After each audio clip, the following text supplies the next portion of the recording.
Yo, what's going on? Super Kicking here. And the Roast of WrestleMania happened, WrestleMania Night 2, after WrestleMania Night 2. And a lot of the comedy from it was honestly pretty just boring. It wasn't funny whatsoever. It was less focused on comedy and more on wrestlers airing their grievances with each other, as well as the host, Tony Hinchcliffe, just going and making a bunch of racist jokes. So I just want to say, some of them to you. I just want to tell you about some of them and give you my thoughts on what I believe the roast of WrestleMania to be. Now, before this video gets started, please leave a like and subscribe if you enjoy the video. Now, with that being said, let's just get straight into it with the first joke. Now, Tony Hinchcliffe goes and makes the first joke on the list. I'm gonna go down this. It's not going to be word for word what the jokes are. I'm just gonna summarize them pretty much because, ain't nobody want to hear a terrible stand-up routine that's not even funny and is just racism. So, I'm just gonna go through with that.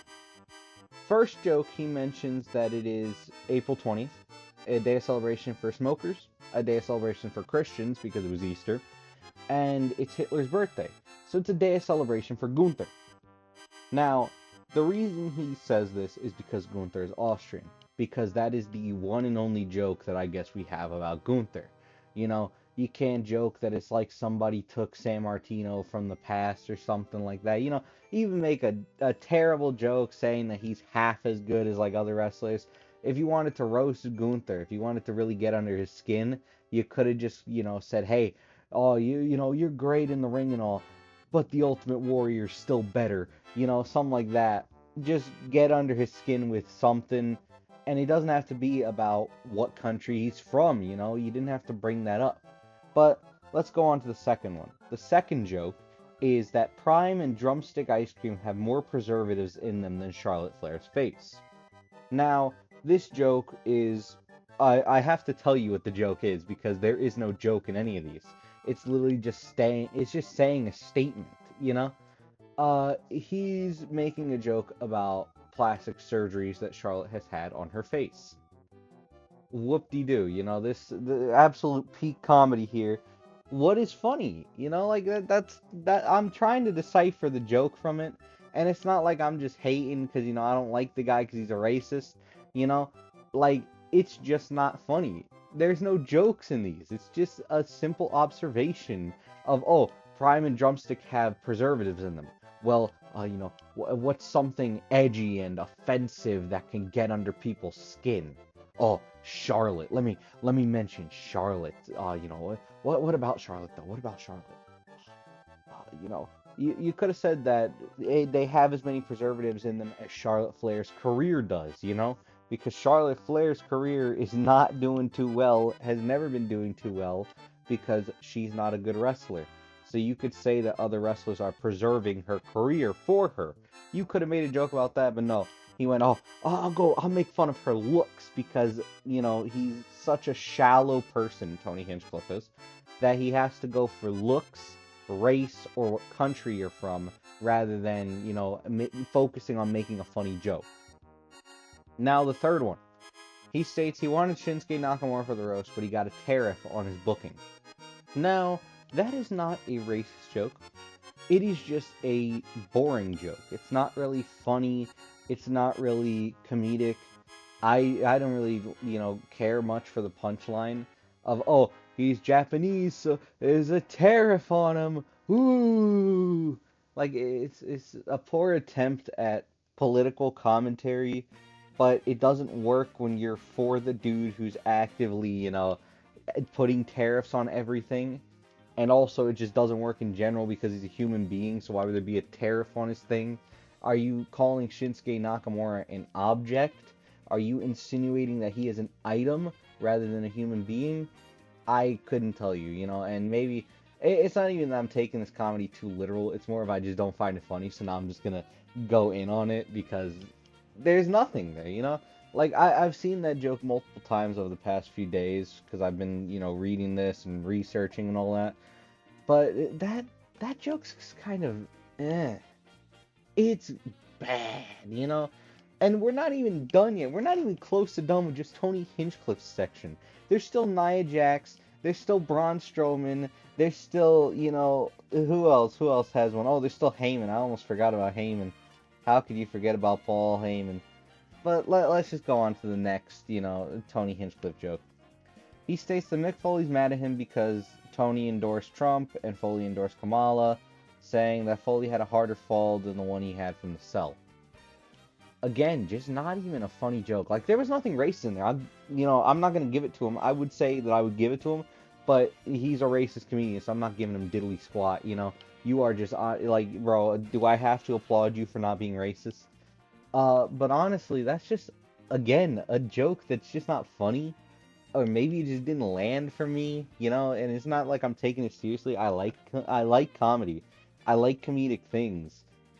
These jokes just don't land, like it's less of roasts and more of this guy's terrible attempt at comedy with wrestlers' names in it. Like, ugh, why are you so bad? Like, play the audio clip. Just play the audio clip. Brother, ugh. That sums it up, what I believe of this, But let's just go on. We gotta keep trucking here. Let's just keep going on because it gets bad. It gets worse. Tony states, that he wanted Jinder Mahal for the roast, but that Jinder's going through a midlife ISIS.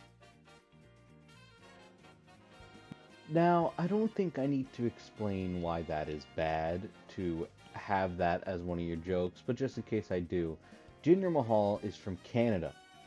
He is not from, Afghanistan where ISIS is run, and none of his relatives are either.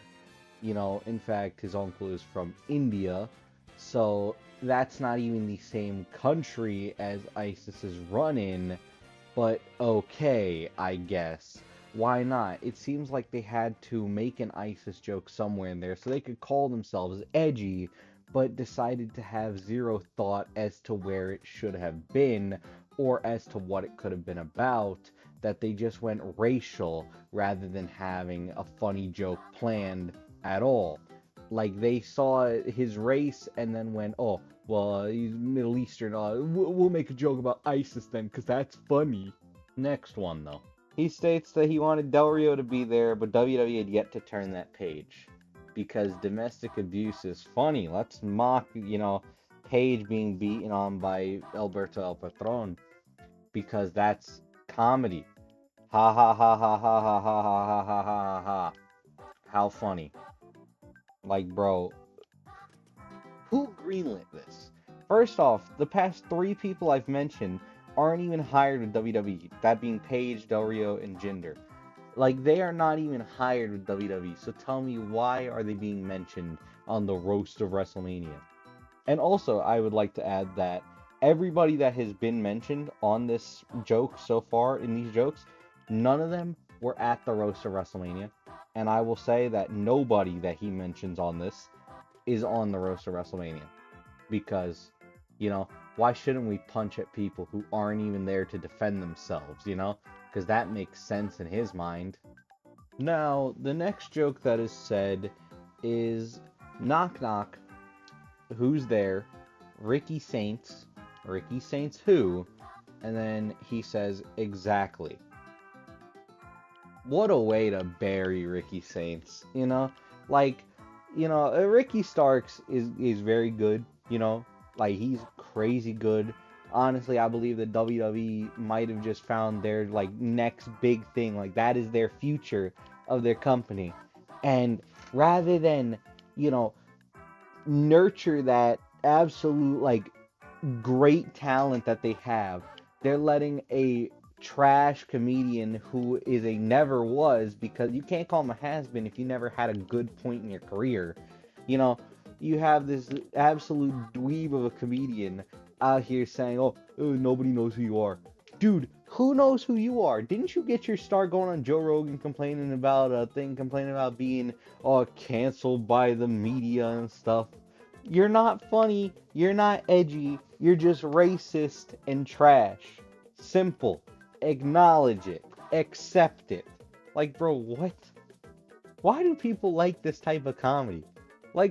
I'm fine with roasts. I have watched the, roasts of celebrities before. Usually they're funny. Usually it's stuff that everybody there's laughing about. Oh, ha ha ha ha ha. No. This is just literally, oh, what's a random talent that's not at this at all? Uh, you know, Ricky Saints. I'll make fun of him and say that nobody knows him. You know, it's a great burial in front of a nice live crowd. He says his next joke, quote unquote joke, they call Lex Luger the total package. Total package is what the wheelchair salesman said when, and then he just does not finish the joke. He does not say it. He does not finish that sentence. Why? Why say it in the first place? That shows that he didn't write that down because he thought the punchline was funny and he really had to say it. He just wrote that down for shock humor, which, like, bro, if you want shock humor, just have somebody run up and punch you in the face in the middle of your show. That's shocking enough. Like, you ain't gotta stoop to mocking a paralyzed man while he's trying to relearn to walk because you find it funny that he's paralyzed, that he has to be in a wheelchair, that he's been in a wheelchair for decades. Like, what exactly is the joke here about Lex Luger? And that's what I mean with all these jokes, that they all seem in bad taste. Let's look. The joke seems to be that being Austrian is bad on the first one of Gunther. The second joke with Charlotte is that plastic surgery is bad. The third joke is that tariffs are bad, which this guy supports Donald Trump, so why are you talking? You know? The fourth one is that Mick Foley's bad for going for Kamala. The fifth one is that Jinder's bad for what? Being born, Asian, having family members that descend from, from a country over in Asia. I have to actually, do my research hopefully. Uh, for having family that comes from India. Is that the bad part? Is that the part that I'm supposed to find funny? Haha, I guess. And then you just go. The joke of the Del Rio one is that domestic abuse is funny. The joke of the Ricky Saints one is that, oh, AEW talent isn't known. But it's like, what? Like, bro, you have him hired. If he's not known, that's your fault now. Like, if you have not made him mainstream, just like with AEW, that is whoever's fault he is hired with. That is AEW's fault for not capitalizing on Ricky Stark's better, and that is WWE's fault for not capitalizing on him now. You know? Uh, and then the joke with Lex Luger is that he's paralyzed. The joke is just that he finds these things to be bad. But let's just go on. I'm only gonna say the offensive jokes. Well, I was, but I kind of want to mention this one because it made me laugh a bit. He states, "I haven't seen this many sweaty, oiled-up dudes since Diddy's party." It was just shock humor, Like, I wasn't expecting to read a Diddy joke when I'm going on the roast of WrestleMania, but hey, it was slightly funny, and that's as good as we're gonna get. Is slightly funny. Uh, he states, "Jay's an underdog." This is his next joke. "Jay's an underdog, which is what Shinsuke ate for dinner tonight." So again, the joke is Shinsuke is Japanese. And that's the thing, is that's not even the right stereotype either. The stereotype of eating dogs and cats is usually for people from China. Or if you're in Trump's case, it's literally anybody you want to get people to hate on. And then you want to go say they're eating the dogs and they're eating the cats. But like it's not for Japanese people, which leads me to believe that this guy didn't even know who Nakamura was. He probably just asked WWE, "What's an Asian superstar, Asian wrestler you have?" "Oh, we have Shinsuke Nakamura." "Oh, okay, yeah, I got a great joke for him." And didn't even ask, "Oh, where's the guy from?" or nothing. It's like, bro, it is just racism for the sake of racism, and that one just proves it. And I've seen people been defending this all week, stating that it's a roast. The jokes are supposed to be edgy, and they're supposed to be, a bit offensive and stuff. This is just blatant, like, racism and just hatred towards anybody on this thing, like, it's weird. This is not a good aura to be around. This is just kind of Like, toxic, bro. Like, this is just garbage. But let's go with another one. Again, another one about Jey Uso. Jey Uso is still out celebrating and hitting the bar, and as history shows, he'll have a nice drive home tonight. Okay, you know what? Hey, that's more in line with a roast. That is more in line with a roast, you know? Like, that seems. Jey Uso's probably going to be crazy mad over that, but that is at least a roast. It's not racist. It's not meant to be about his race. It's literally just, hey, you have multiple DUIs. You know, we're going to talk about that. And they did. Good. No. Like that, they can't keep up with that. They have to go back to the racist comedy and to just the genuine like hatred towards anybody they work with. And let's say the last joke I have here attributed to Tony Hinchcliffe. He probably said more of them because I have a section of this video that's unclaimed jokes. But we're going to, talk about Tony Hinchcliffe's right here. Where this is the last one that we have attributed to him. He states, Io Sky was out there dressed like Buzz right here. Ha get it? Because light years with an L, and racists love to stereotype Asian people as though they can't pronounce, R's or L's. They pronounce them as R's. And the reason I said Asian people there is because racists also don't believe that anybody from, like India and stuff like that are Asian. They are Asian. It is Asia. Russian people are Asians. They're not Europeans. Asia. You're part of Asia. Like what? Like what? You know? And go back to, like the stereotype of the people are just L's. Why? Why? That is WWE's like women's champion. That's the current woman that they are pushing heavily. And you're just gonna let a comedian go out there and make a racist joke. And that goes for all of them. Who cleared this? I want to know who cleared this because they would deserve to be fired. They have a literal like nightmare of not PR because people say, "Oh, it's a PR nightmare. It's a PR nightmare." This is not a PR nightmare. What this is a nightmare for morale. Half your wrestlers ain't gonna want to work with each other after this because it's just annoying. Like nobody wants to be with these people. Nobody wants to work with these people that are just this annoying. And especially since now you got the wrestlers not really gonna want to work with the higher ups because you let a racist dude get in there and start making racist jokes about the talent, Like that just shows that you don't really care about your talent. You care more about racism than anything. It is honestly utterly insane to me how much WWE prioritizes racists over everybody and everything else in their company, including sometimes money.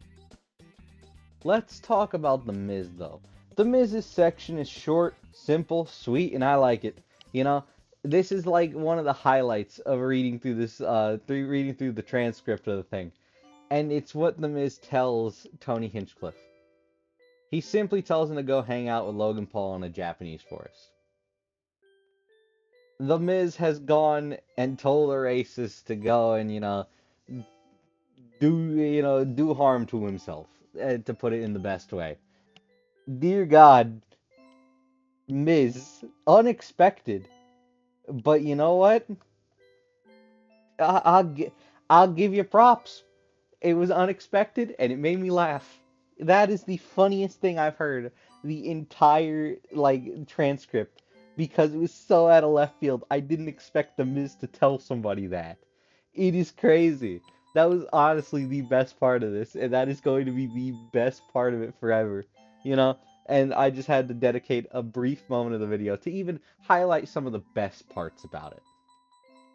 Now, let's talk Braun Strowman's part in it. Braun Strowman has a short part, and it could best be summed up by what he did. He didn't tell a single joke on the entire thing. What he did was, go off on The Miz, Hinchcliffe, Pat McAfee, and then complained about not being on WrestleMania, despite the fact that Braun Strowman has zero talent and would have just served to make that WrestleMania card somehow worse. I'm not going to hide my dislike of WrestleMania, whatever this one is, 41 it was, I believe. This WrestleMania stunk. It was bad match-wise, The matches, even on paper, looked bad. Like, they didn't have much of a build or anything. And I can't blame the talent for it.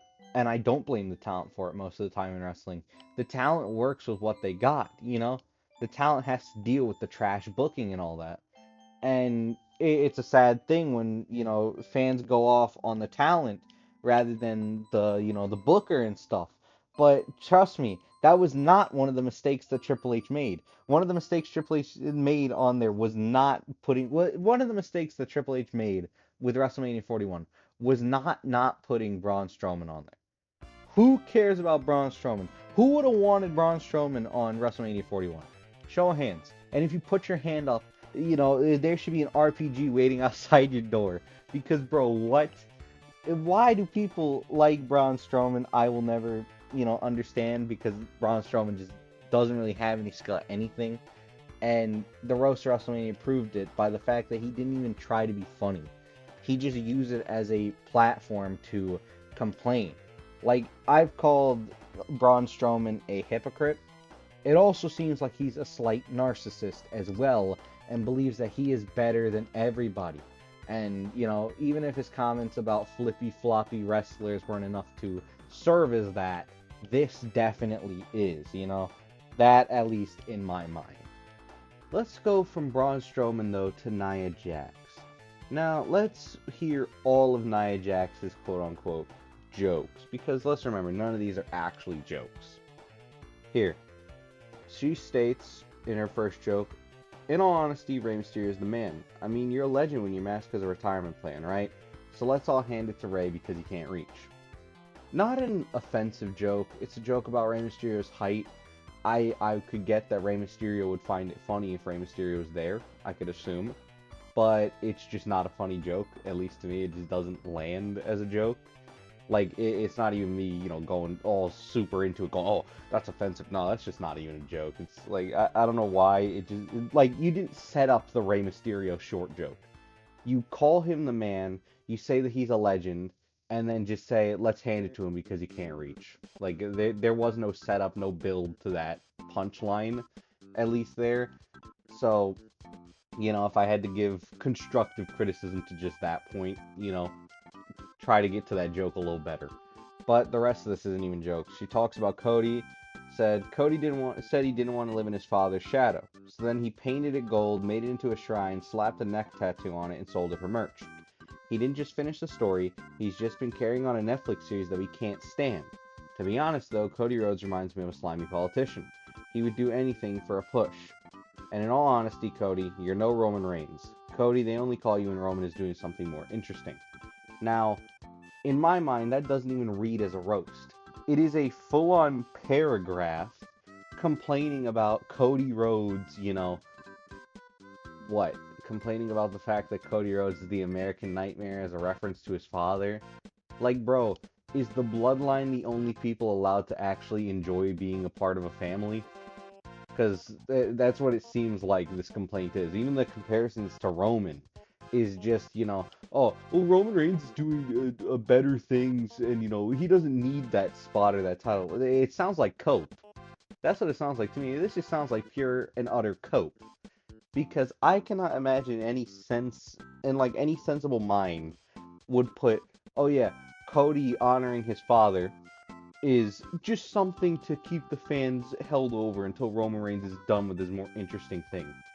What is Roman doing that's so interesting? Because he doesn't film movies, he doesn't wrestle, he doesn't even do good promos. Roman is just sitting at home half the time, claiming to be injured. Like, what is Roman doing that is so much more interesting than Cody Rhodes, And also the fact that she just straight up seems to not like Cody getting a push, said that he'd do anything for a push. Bro, so would you. Don't you injure women in like wrestling matches? And that's why you don't really get pushed much, because you're a liability? You're like the female Ridge Holland, If you put her in there against somebody, she's going to injure them. So don't put her in there against valuable wrestlers. Just put her in there against the mid-carders, and we'll see what happens. That's pretty much WWE's booking strategy for both her and Ridge Holland. Let's go on. She complains. It's a long paragraph, basically just complaining about Michael Cole. About Michael Cole like kissing up to Pat McAfee. Okay, like bro. So what? Like what am I supposed to give the critique on there? Like I don't see like what is her problem with Michael Cole? I'm reading through it and it's literally just he's been the voice of WWE for 25 years, incredible. That's as old as Tiffany Stratton and nobody ever asked him to speak. And then she just talks about how he's been like kissing up to Pat McAfee like crazy. It's like okay, all right, again, more jokes that just don't land for me. Like these are not jokes. They're just pointing out things that she doesn't like in wrestling, you know? And then she goes on, says, let's get some positive stuff. When you think of the total package of superstars, who are we thinking? No, it's not Bayley, it's Rhea Ripley. Let's be honest. And then goes on to complain about, I think it's Bayley's social media that she's complaining about like workout photos and stuff. And then she says that I forgot that she was even in the ring, quite the opposite from Charlotte Flair. And then says that nobody wants to see her in the ring, and that her 3 ex-husbands said the same exact thing. Which, again, just going after Charlotte for no reason other than because she can, it's very weird, you know? Like, what is her obsession with Charlotte, you know? And I know I said again, but it's not just her that went after Charlotte. It's a thing I'm mentioning again because that's the second time that Charlotte was mentioned in the set. Because, you know, these people seem to have some sort of like irrational hatred for Charlotte Flair. And it's just very, very weird in my eyes. You know, like I don't really get why it happens, but it does. And she then caps off her thing and says, her first set, and says, let's get this out of the way. I'm Nia Jax. Yes, I've hurt half the women's roster, and no, I don't care. That's literally how she caps off her own like end there to her jokes. It is just awful. Why? Why would you do it? Why would you end your first set of jokes like that? You know? And then later on in the show, she goes on apparently another rant against Becky Lynch and Becky Lynch's ex-boyfriend. Like, dear God, man, you know, like even putting aside all the jokes, or quote unquote jokes, even putting aside all the rants and all the complaining she does in her set, let's focus on just one thing, and that being, you know, the ending to her first set of complaining and saying, oh, I'm Nia Jax. Yes, I've hurt the women's roster. No, I don't care. Bro, you are, as a wrestler, you're basically trusted to keep the safety of the wrestlers intact. You're there to basically make sure that the wrestlers survive in the ring, you know? And yet she goes and says that she doesn't care about her injuring the wrestlers. That's a breach of trust, you know? Like, if I have to trust you to hit a move on me safely and not end my career or possibly, you know, even worse, my life, uh, and you're over here with the attitude of I don't care, I'm marching straight into Paul Levesque's office. I'm telling him I'm not doing the match, bro. I'm no. She literally just told me that she doesn't care if I get hurt in that ring. I'm not doing it. That's a liability, you know. I have to make it home after this match, and you know, and then her question is going to be, oh well, why doesn't anybody want to work with me? Because of that. Because you're unsafe. You should not be trusted, and you know you're dangerous to work with in the ring. And you're not dangerous as in, oh, you know, oh, you're lethal, you know, like how they usually try to hype up wrestlers. No, you're just dangerous from the fact that you don't know how to wrestle and you don't seem interested in learning or learning how to be safe. Like, that's legitimately insane to me that somebody can go and say, oh, well, you know, well, I don't care about, you know, your safety and your health in the ring. Like, bro, why would you become a wrestler at that point? If you don't care about the safety of the other person that you are wrestling, why in God's name would you ever think about becoming a wrestler, you know? Now, I want to use this spot in the video to talk about two people who were on the show that didn't say anything offensive, apparently. I can't listen to the audio due to WWE taking it down from every place that posts it. So I'm going off of what people have been posting about and the transcripts that they're posting from the whole comedy set. And we have two people here that have nothing on them. That being Sami Zayn and R-Truth. Both of them apparently having the best performances of the night, reading off not jokes about, wrestlers who aren't on the thing or, insulting and racist things to other wrestlers and to, people on the show. So, you know what? We got to give props to both Sami Zayn and R-Truth, and I just wanted to at least mention them in this because there were three people on there that didn't say anything dumb, and it was them and The Miz, and I already mentioned The Miz, so I gotta mention them. Now, let's talk about Paul Heyman. Paul Heyman's spot isn't too long on the thing, but I want to mention, the things that he said because they are some of the, you know, like biggest things, and people were making the most excuses about them, saying that he's trying to get heat. So I just want to mention that. Let's start with the first one about Freddie Prinze Jr. He went off because Freddie Prinze Jr. is starting his own promotion and makes a reference to the way Freddie Prinze Sr. passed. Now, Freddie Prinze Sr. passed, due to something he did himself, and, you know, Paul Heyman decides now is the time to mock that for comedy, because that's funny, that's hilarious. You're going to mock a man's passing while also mocking the man's son using the man's passing because what? You just don't like the guy? Like, Paul, shut up, man, Like, why? Why would you do that? I'm trying to figure out any level of like basic human decency. And all levels of basic human decency say don't do that. And he went, "Yeah, no, I'm going to do that."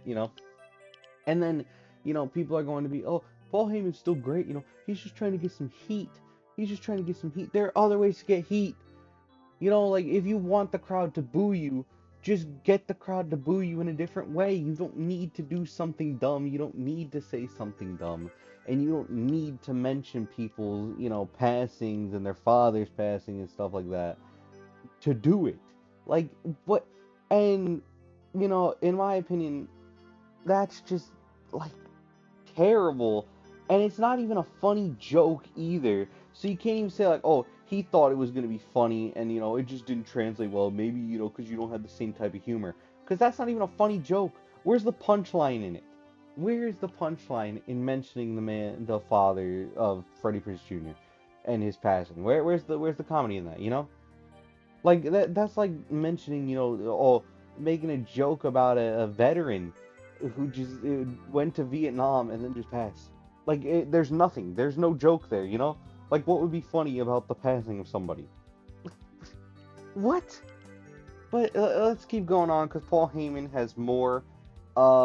I listened to him, going off about Gabriel Iglesias, in which he just says something about that he can't tell if Gabriel Iglesias is Mexican or Cuban, which, tell me, Paul, why is either of those a bad thing? What is bad about being from Mexico and what is bad about being from Cuba? You know? Like, what's bad about that? You don't choose where you're born, you don't choose what race you are, you don't choose, anything about yourself pretty much.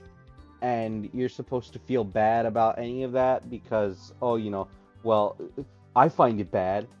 Like, that's what it is. Paul Heyman makes that joke about, not knowing if, or quote unquote joke, 'cause it's not even funny again. It's literally just a statement. He states that he can't see, yeah, he can't tell where Gabriel Iglesias is from. And it just left me wondering, like, bro, what was the comedy of it? What is so wrong with being from Cuba? And what is so wrong with being from Mexico? Like, there was no punchline there. If that was supposed to be the punchline, then man, you have missed the mark of comedy. Like, Like myself, I'm trying to even come up with like explanations for what the joke could have meant, but there is no joke. None of these are actually jokes. They're all just literal statements when it comes to Paul Heyman. He says them like statements. He doesn't even like build up to the joke. It's literally just the statement that he makes, and it makes no sense to me, you know? And like the Paul Heyman Gabriel Iglesias clip was the only clip that I could see from the whole thing. I have not found any more clips of it, and that one's just one that just doesn't do anything. There's no joke to it, and it's literally just him saying it, and the clip is like I think like 30 seconds long, so they could have gotten some more build up into that. So I'm choosing to assume that there's probably no build up whatsoever. But even if there was, there doesn't seem to be enough build up for me to really care about the joke because it's not funny. It's literally just, oh, I can't tell if you're Mexican or Cuban. And is that supposed to be a bad thing? Am I supposed to laugh about you not being able to tell that the dude from Mexico, who says he's from Mexico, who makes jokes about being Mexican, you can't tell that he's Mexican? Like, what? And then we have, his inappropriate comments about Maurice, and then his other inappropriate comments about Shayna Baszler, and insinuating that Shayna Baszler is actually a man, which is like, dude, again, who cares, first of all, and second of all, why? You know? Paul Heyman states something about Shayna Baszler and thinking that she's a man, like it's a bad thing for women to formerly have been men. Like that's some sort of bad thing. It's bad for people to decide that they don't feel comfortable in their body and wish to change. Now, again, I'm not saying Shayna Baszler has. I wouldn't care either way because it doesn't matter. I'm not you. So why would I care about what goes on in your life? Like what? But I'm simply saying in general, people don't really if people don't feel comfortable in their body and they change to feel more comfortable in their body, why should we care? Why should we judge? Why should we have any problem? It's not like they're telling you and saying, "Hey, you have to change the way you look and you act and the way that you feel about yourself." Like, bro, what? It doesn't make any sense to me that Paul Heyman makes a joke about that as if that is a bad thing to make yourself more comfortable in your body and identify as what you feel you identify as.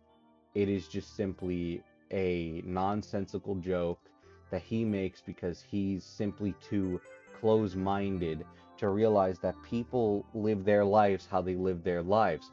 Paul, I wouldn't tell you to stop, practicing Judaism, you know? So why are you telling people to stop feeling the way that they are feeling and making jokes about, the way that people feel in their own bodies and the way that they make themselves feel more comfortable in their bodies? And then to go on and insinuate that a woman who was born as a woman, you know, and has lived her life as a woman, to insinuate that she is in fact, that she was born as a man and is now a woman is harmful in that way because you are also, reinforcing stereotypes that lots of people push about how masculine women are actually just men in disguise, when no, there is no such thing as a typical role that somebody has to take to be classified as either man or woman. You know, a man is still a man if they want to be called, if they still want to identify as a man, even if they wear a dress, that is still a man. But if they wear a dress and they wish to identify as a woman, I'm perfectly fine saying that they're a woman because I simply do not care. You know, that's the thing, is that people care too much about what other people do. It's not your life. You don't have to live your life how they live their life. So why are you so hung up on, oh, well, that's not the way that's not the way that biology works? Okay, and who cares? Biology says you should have a brain in your head, yet apparently you don't. So, are you going to go fight with the scientists and say that people don't have brains? No, you just don't have one, Like, what? It makes no sense to me that this is still a topic coming up in 2025. that people just simply cannot allow people to live their lives and do whatever they want in their lives because they have some sort of problem with it. And it's everywhere in every way, shape, and form, you know? Like, if somebody chooses to, like, vaccinate their child, somebody has to have a problem with it. And it's like, bro, that's not your child. Why do you have a problem with the way that somebody else, lives their life and chooses to do things? Somebody decides, hey, I don't feel like a man. I feel like I'm a woman. I wish to be a woman. And so I will become a woman. Perfectly fine.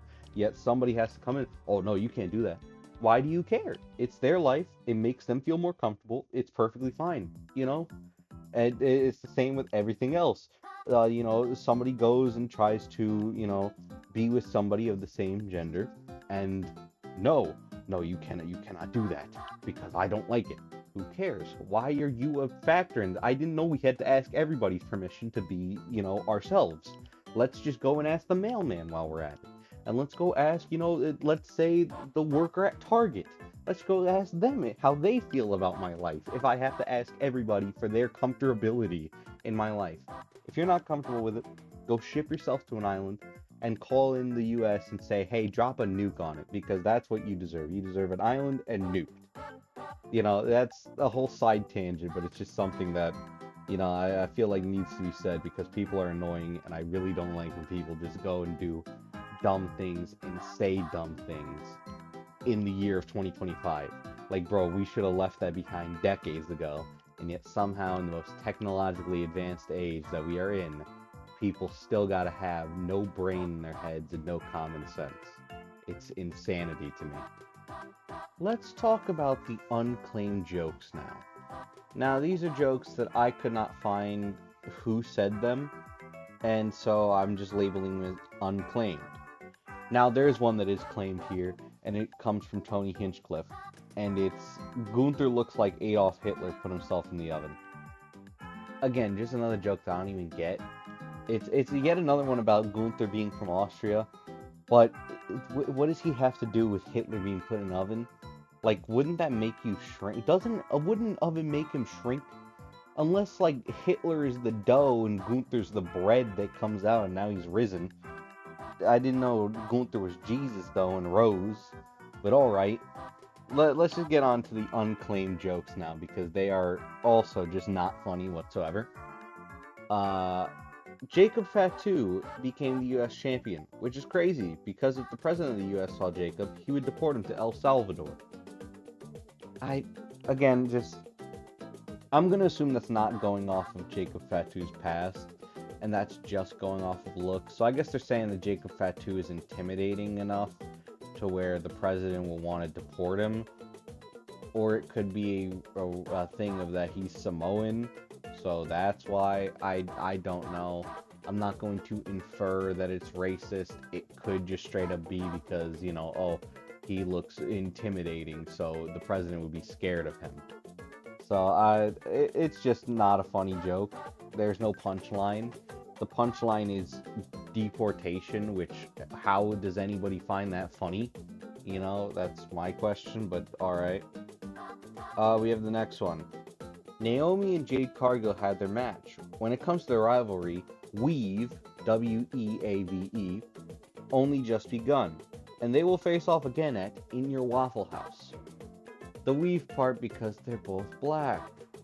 Despite the fact that I don't even think Cargill has short hair now, as Cargill actually does. I know Naomi might wear wigs. I think sometimes she does. But I believe Cargill's is currently not using the long hair. That might be Cargill's hair. Because I know I've seen Cargill with short hair, but I've also seen Cargill with the shoulder length hair. So I believe that to be Cargill's actual hair. Naomi, I think, has worn wigs sometimes, but that right now might be her actual hair that she's using for her character. Because the only reason I say that I've seen Naomi wear wigs is because there's no way in TNA you were dyeing your hair a different color, like, every month. No way without your hair falling out that you were dyeing your hair a different color every month. So I assume it's that. But I couldn't tell you. I'm not a hair aficionado. I don't know anything, and I'm not willing to, make claims that people are not using their actual hair when they might be, because I don't care enough about people's hair. But again, just not a funny joke. Even if, it is true that both of them do wear wigs, it is not a funny joke because I don't really care. The leave part is just kind of thrown in there. The real part that they seem to be leading up to as the punchline is the in your Waffle House. And I don't know why the Waffle House. Like, what is the Waffle House? Maybe it's because like the way that they're fighting is just kind of throwing everything at each other, like throwing the worst punches in the world. They look like two people who don't know how to fighting. So I'm gonna go with that as the joke because I don't think that one could be based off race because bro, ain't no Waffle House don't discriminate when it comes to fights, man. Everybody is catching equal rights and lefts there. Man, woman, child, whatever you identify as, whatever race you are, wherever country you come from, whatever religion you practice, everybody's catching strays there, So I don't think this is a racist joke. Maybe, uh, but I also can't tell the intention of Tony Hinchcliffe. I'm just saying it as I read it. I don't know what this joke is meant to be. I also don't even know if it was Tony Hinchcliffe, but I'm gonna assume that he, you know, has all these jokes. Like, I'm gonna assume he approved these jokes, and then WWE also approved them. So I don't know about this. The next joke is CM Punk is straight edge from any substances, alcohol, and winning at WrestleMania. He's won at WrestleMania before. Yet this is another joke that just doesn't land because it's false. He has won at WrestleMania before. He's not like a loser. He has won before. I don't think they know that. But like, I don't get that. All right. Apparently there was a joke about the Allegiant Stadium being black and big that Hulk Hogan wouldn't allow his daughter anywhere near it. Okay. I don't know why we're making jokes about Hogan, even though Hogan's not there. But it's not a in bad taste. You can make jokes about Hogan, dropping racial slurs, especially if you're making fun of Hogan, but I just again, it's another joke that I don't find funny. Like I just don't the punchline doesn't make me laugh. You know? Again, it's not like a joke made out of poor taste. It's just more of a joke that just doesn't land for me. I don't know, maybe my standards of comedy have become too high. Uh, we have somebody, I said Nia Jax's name 3 times and my crock pot came on. Her name's not that weird, bro. Like, there's no weird names. It's just the names aren't, familiar to all of us. The name is different for everybody. And common names in America are not common anywhere else. So her name is Savalina Fanene, I believe her name is. I believe that's how you pronounce it. I don't know, I'm probably wrong. But, that's not that weird of a name, bro. So, alright. Yeah, that seems to be it for all the unclaimed jokes. That's just kind of it. None of those jokes that were unclaimed were really funny. I see why they were unclaimed because, dude, if I had to put my face to those jokes, I'd be ashamed of ever calling myself a comedian ever again. Just kind of boring jokes with, like, you can't tell the motives of. Maybe the Cargill and Naomi one was meant to be racist, I think. But I'm not willing to really, like, full on go and say that it's racist. Same with the Jacob Fatu, because there are extra reasons as to why they could have said it. They could have been making the joke in not bad taste, but again, this is a roast run by a racist comedian, so, we don't really know here what the intention was. But if you wish to look at them as racist, then, I'm not going to object because they could definitely be seen as racist. I just happen to see them as unfunny jokes, And honestly, this just kind of seems trashy. Like, I would not want to have paid for these tickets. In all honesty, the Roast of WrestleMania just seems like a waste of time and a waste of money. Like, imagine dropping cash on some of the most unfunny people known to man, sitting there making racist jokes or complaining about wrestlers and WWE and all that. Like, I could not imagine trying to justify that purchase to myself the next day. Like, oh, maybe they were good jokes, but maybe I just didn't get them. Maybe I'll appreciate it, in like 10 years when my humor evolves. And that's my thing with it, is that it is the exact same types of jokes that comedians who go on to Joe Rogan and like make their career from Joe Rogan make. It's all the same, like, oh, I'll point out this stereotype on this person and people will laugh, and then I'll do it with this person, this person, this person. And then you got just complaining about things. The WWE wrestlers seem to took over that role. So, Tony Hinchcliffe could just make racist jokes the entire time. But the WWE wrestlers took over the complaining about things while disguising them as jokes. And I think that that is the problem with modern comedy as a whole, is that whether you are, a comedian leaning more towards the MAGA movement, or you're a comedian leaning more towards, being on the left, rather than being on the right, you're being on the left. Uh, it's all about stating your ideas as fact rather than as joke. You're not making jokes about things that you find funny. You're making statements about stuff that you believe, and that is what is presented as comedy. Comedy should be a time for everybody to laugh. If everybody's not laughing, it is not a joke, you know? And that is my thing. Not everybody's going to find every joke funny. That is perfectly fine. But if everybody in the room, everybody that you are, presenting the joke to, doesn't find it funny, you can't just say, "Oh, it's because, you're this or you're that." It's no, you're not funny. That's the thing. If the majority of audiences don't find you funny, you're not funny. You're not a comedian. And that is what the problem is with comedians now, is that if the majority of people don't find them funny, they'll go on to a podcast and talk about how, the media is trying to cancel them because either the media is, too liberal and doesn't want people speaking their truth.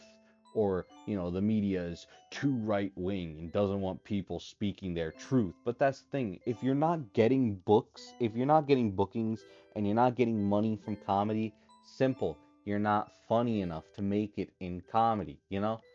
And that is a thing that I found with Tony Hinchcliffe. This guy is not funny whatsoever. He is only a comedian because of who he knows. And if he didn't, know like Joe Rogan, he would have never made it to this roast of WrestleMania, because he is a full on definitive, like, terrible, terrible comedian. And it's evidenced by his jokes, it's evidenced by everybody's jokes in this. You would assume that he would give them help on writing jokes, but apparently no. We're just letting the WWE wrestlers write their own, and it came out like garbage. And I feel sorry for anybody who paid for this for 5 seconds before realizing they saw Tony Hinchcliffe on the cover and still paid for it, you know? And I hope that you enjoyed that your money basically got stolen for a terrible comedy show, but I don't believe that any of them will think that.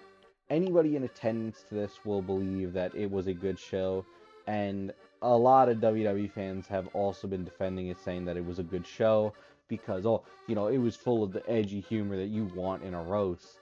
But that's not roast humor. That's literally just making a statement and presenting it as fact, or in Tony Hinchcliffe's, jokes, just making a racial statement about somebody that's not there. How can you hold a roast on everything besides the people that are in the roast? It is honestly baffling to me that this is what people wanted, and this is what people are willing to defend from WWE. A obviously racist comedian going out there making obviously racist statements against the roster is perfectly fine, but God forbid if somebody did that over in AEW, it would be a problem. And if somebody did it over in TNA, it would be a problem. And if somebody did it over in, GCW, Ring of Honor, MLW, it would be a problem. But because it's WWE, it's not, you know? I am of the mindset that it is a problem no matter who. If you are racist, you are bad. Doesn't matter what company you work for, racism is bad. And some people just don't see it like that. And I would pity them if I wasn't so utterly disappointed in how, little their brain seems to function to have to, validate why people can be racist and say that people are allowed to do it because it's wrestling and it is perfectly fine to do it in wrestling. When no, it's not. It's still racist regardless. Racism is racism regardless of how it's done and why it's done, you know? With that being said, though, I would just like to sum it up simply as this was a catastrophic failure of a roast, not just in the terms of WWE, but more in the terms of comedy itself. This was not comedic whatsoever. It was just a boring roast filled with boring quote unquote jokes and boring rants on WrestleMania and WWE itself.